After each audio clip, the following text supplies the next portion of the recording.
Bismillaahirrahmaanirrahiim. Ku soo dhawow channelka Waxgarad. Fadlan haddaad nagu cusub tahay channelka subscribe dheh.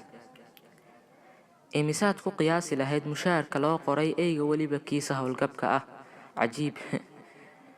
Booliska dalka Ingiriiska ee Nottinghamshire ayaa go'aamiyay in eyda la shaqeysay booliska ee howlgabka noqda loo qoro mushaar marka ay shaqada ka fadhiistaan.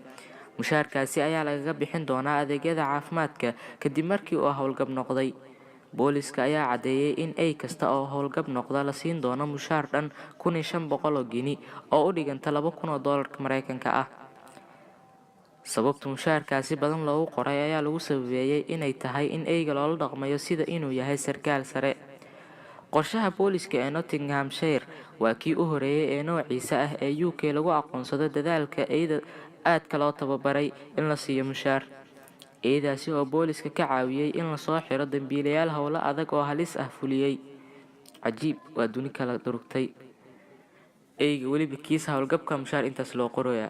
Adinkiini taal. Fadlan igu caawi waxaad awoodo ana aan kugu caawi waxaan awoodo. Waad awoodaa inaad channelka subscribe dhahdo haddaad ka heshay videogan aad like saarto. Anna waan kugu caawin doonaa inta karaamkayga insha Allah. Aad ayaad u mahadsantihiin.